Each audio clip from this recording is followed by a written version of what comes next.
اللہ رب العالمین کی فضل و کرم، اس کی توفیق سے اور اس وحدہ لا شریک کی حمد و ثنا کے بعد اس کے پیارے حبیب لبیب تاجدار کائنات ہمیں بے قصاں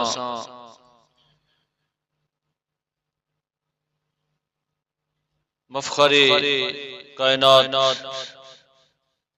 دلوں کا سکون، عاشقوں کا منبع محور، تاجدار مدینہ جناب احمد مجتبی محمد مصطفیٰ صلی اللہ علیہ وبارک وسلم کی بارگاہ میں ہدیہ درود و سلام کے بعد میرے نہایت ہی واجب القدر سامعین و حاضرین و ناظرین، اللہ رب العالمین کی بارگاہ میں دعا ہے اللہ تعالی ہم سب کی اس حاضری کو اپنی بارگاہ میں شرف قبولیت عطا فرمائے۔ اللہ تعالی ہم سب کو قدم قدم پر بے شمار نیکیاں عطا فرمائے۔ اللہ رب العالمین امت مسلمہ کے جتنے لوگ بیمار ہیں گھروں میں ہسپتالوں میں، جنہوں نے دعاؤں کے لیے کہا جو نہیں کہہ سکے، اللہ اس دن کی برکت سے سب بیماروں کو شفا عطا فرمائے۔ جو مشکلات میں ہیں اللہ رب العالمین ان کو آسانیاں پیدا فرمائے۔ اللہ تعالیٰ جتنی بھی ہم سب کو زندگی عطا کرے، صحت سلامتی عافیت والی عطا فرمائے۔ اللہ تعالیٰ دنیا کے اندر اپنی بارگاہ کے علاوہ کسی کا محتاج نہ فرمائے۔ اللہ تعالیٰ ہم سب کا خاتمہ ایمان پہ فرمائے۔ یہ ماہ مقدس تاجدار غوثیت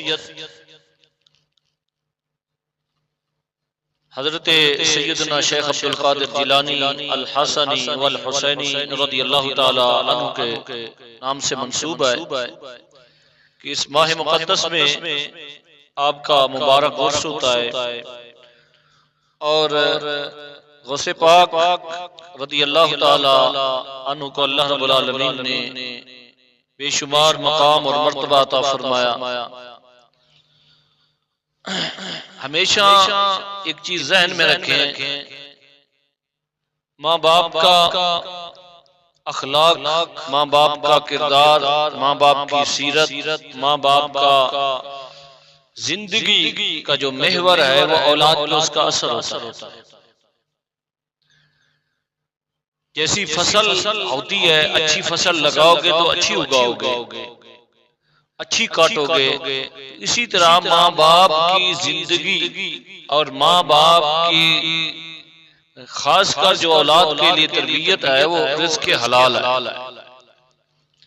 رزق حلال، لقمہ حلال خود کمائے بندہ خود کھائے پھر اولاد کو کھلائے۔ اس فصل کی جو کھیتی تیار ہوتی ہے یا وہ اولاد کی جو صورت میں ایک معاشرے کو نفوس ملتے ہیں، وہ صرف خاندان کے لیے نہیں، حضور کی امت کی خدمت کے لیے اور حضور کی امت کی رشد و ہدایت کے لیے سبب بنتے ہیں۔ مشہور بات ہے، تربیت کے لیے میں دہرا دیتا ہوں کہ سیدنا غوث پاک رضی اللہ تعالیٰ عنہ کے والد حضرت شیخ ابو صالح جنگی دوست رحمت اللہ علیہ سفر کر رہے ہیں، نہر کے کنارے، بھوک لگی ہوئی ہے، سیب ملتا ہے کھا لیتے ہیں۔ کھانے کے بعد پتہ چلا اجازت تو نہیں لی، پتہ نہیں کس بندے کا ہے۔ اب اگر بندے کا تقوی، بندے کی اللہ رب العالمین کی ذات کے ساتھ قرب اتنا ہو جائے تو اسے تھوڑی تھوڑی غلطی پر بھی احساس ہوتا ہے۔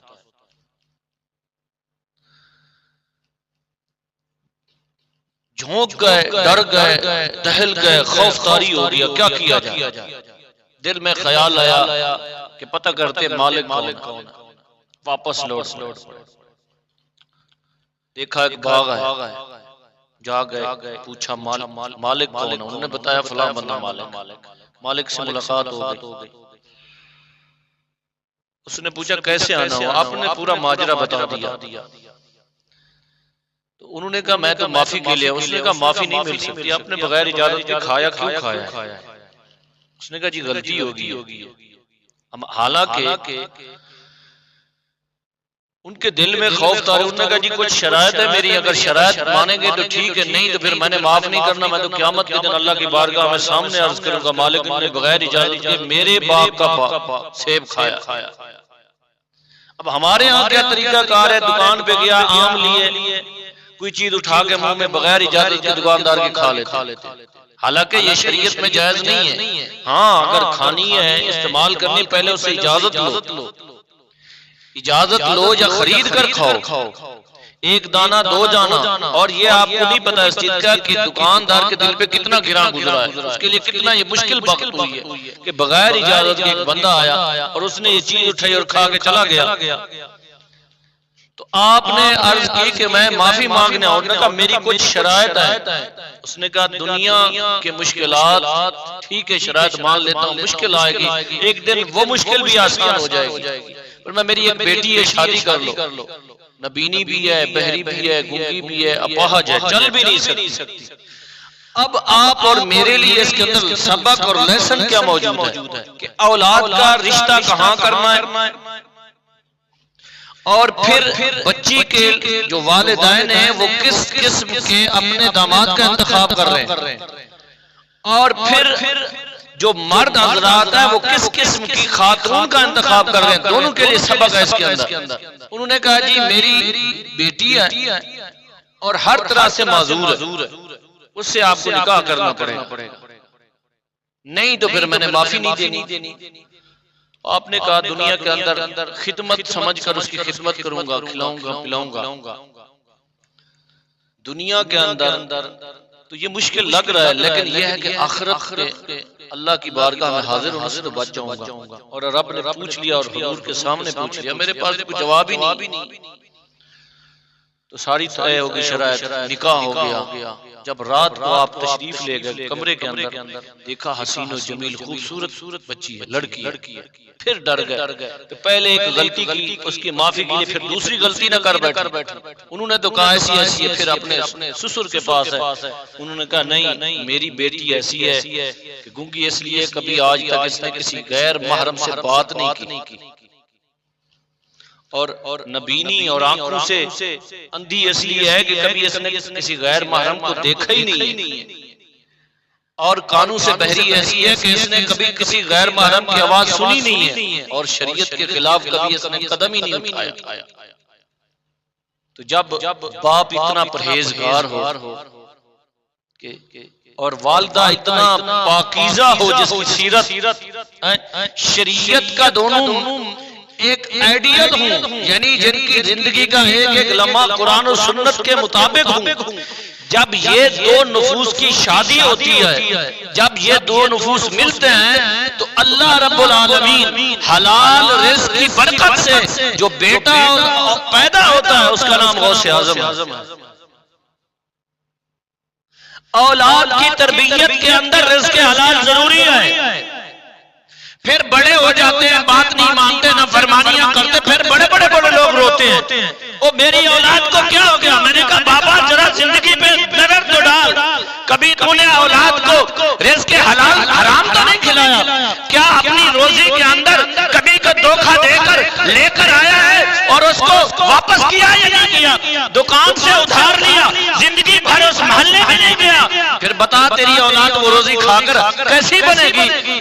وہ قرآن و سنت کی تابعدار نہیں، تیری بھی نافرمان بنے گی، رب رسول کی بھی نافرمان بنے گی۔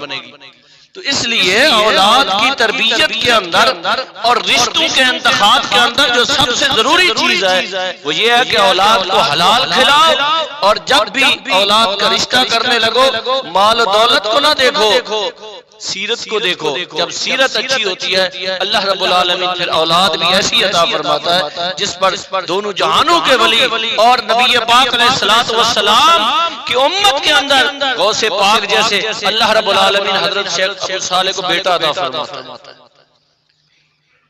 یہ بہت ضروری چیزیں ہیں، بہت اس وقت تو کسی بندے کو نہیں پتا کہ میرا رزق کے وسائل کیا ہے، جدھر سے دا لگا مار لیا، دھوکہ دے دیا، فریب کیا، قبضہ کر لیا، بیٹیوں محروم کر دیا، بہنوں کے حصے کھا لیا، بھائیوں پہ قبضہ کر لیا، فلاں پہ قبضہ کر لیا، پھر ساری زندگی روتی ہے، پھر کہتے ہیں نیند نہیں آ رہی، پھر کہتے ہیں جی گھر کے اندر سکون نہیں، گھر کے اندر بیماری نہیں جا رہی، اب یہ پریشانی ہے وہ پریشانی ہے۔ حقیقت میں پریشانیوں کا سبب رزق ہے۔